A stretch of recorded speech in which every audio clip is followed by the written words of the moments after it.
जय माता दी, हर हर महादेव। कैसे हैं आप सभी।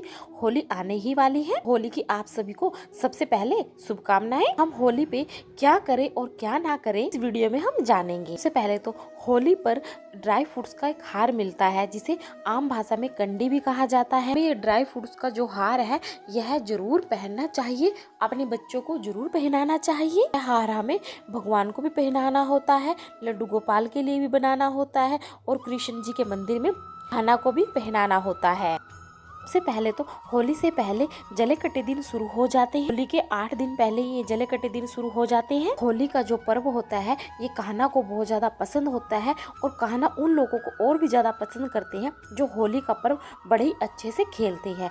जितने हम अपने जीवन में रंगों के साथ खेलते हैं उतनी ही हमारी जिंदगी रंगीन होती है। पहले तो जब होली के 8 दिन शुरू हो जाते हैं जले कटे दिन, तो इसमें मांस मदिरा का सेवन करना बिल्कुल बंद कर देना चाहिए। माता होलिका की पूजा की जाती है, सुख समृद्धि का कारक माना जाती है। कहते हैं बुराई पर अच्छाई की जीत होती है। तो इन दिनों में नॉन वेज मांस मदिरा बिल्कुल भी नहीं खाना चाहिए। इस तरीके से आप ये भी समझिए कि इस टाइम पे लोग जादू टोना बहुत ज्यादा करते हैं। नॉन वेज में भी जादू टोना करना, किसी को भी कोई गलत चीज खिला देना बहुत बड़ा आसान होता है। इन चीजों से बचे। किसी को उधार पैसे इन दिनों में नहीं देने चाहिए। आप अपने गले से अपने पर्स से टच करते हुए किसी को भी पैसे देते हैं इन दिनों में, तो काफी लोग इन चीजों पर तांत्रिक विधाएं कर देते हैं। इसलिए इन 8 दिनों में पैसे देने से बचना चाहिए। इन दिनों में बुजुर्गों का अपमान बिल्कुल भी नहीं करना चाहिए। जैसे तो बुजुर्गों का अपमान कभी भी नहीं करना चाहिए। इन दिनों में थोड़ा खास विशेष ध्यान रखें। इन दिनों में अपने बड़े बुजुर्गों का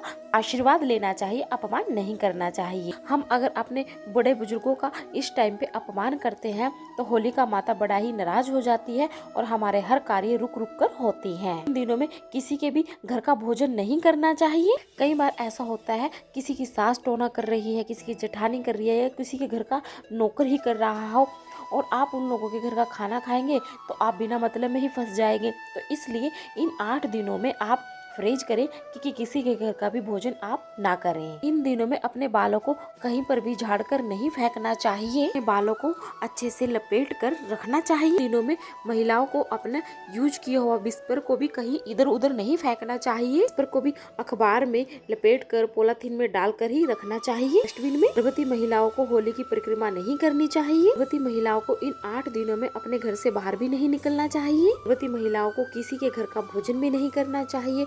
गर्भवती महिलाओं को अगर वह मायके में है तो सिर्फ मायके में ही रहे, अगर ससुराल में तो ससुराल में रहे।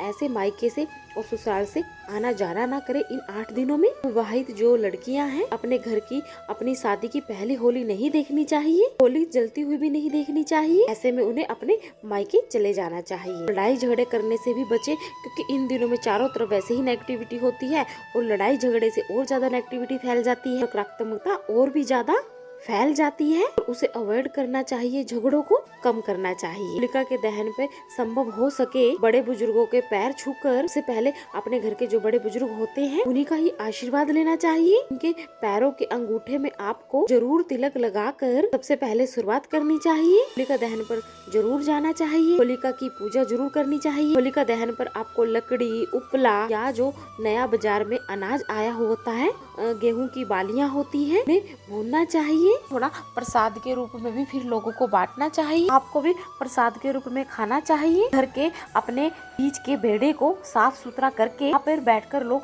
कामदेव की पूजा करते हैं। जो घर का सेंटर होता है हम घर के वास्तु देवता बोलते हैं, यानी कि घर का जो ब्रह्म स्थान होता है, जहाँ पे घर का ब्रह्म स्थान होता है वहाँ पर लोग बैठकर होलिका दहन के दिन कामदेव की पूजा करते हैं। खासकर नवविवाहित जोड़े को जरूर करनी चाहिए। होली के टाइम पे आपको अपने शत्रुओं को भी गले लगा लेना चाहिए। कोशिश करें शत्रुता भूलकर हम दोस्त हो जाए। होली पे आपके घर में जो भी मेहमान आते हैं उनको आपको सौंफ और मिश्री जरूर खिलानी चाहिए। होली के दिन आपको कन्हैया को मिश्री का, मक्खन का भोग जरूर लगाना चाहिए।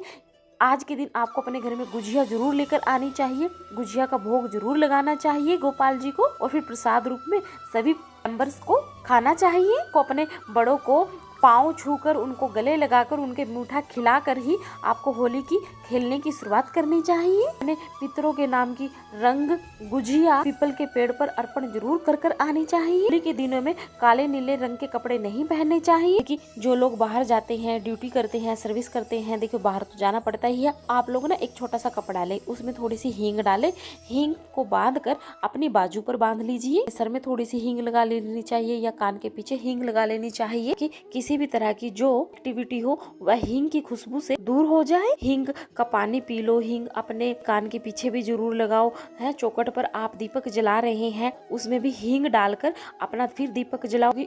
दीपक तो हम हर रोज संध्या काल में जलाते ही हैं अपने मेन चौखट पर, तो हमें उसमें हींग डाल देनी चाहिए। इससे क्या होगा, हमारे घर में नेगेटिविटी प्रवेश नहीं करेगी, पॉजिटिव वाइब्रेशन रहेगी। आप बहुत सारे कष्ट और तकलीफों से बच जाएंगे। होली जमकर खेलें, एंजॉय करें, गुब्बारों से भी आप होली खेलें। ऐसा करने से आपकी जिंदगी में बाहर आएगी, पॉजिटिव वाइब्रेशन आएगी।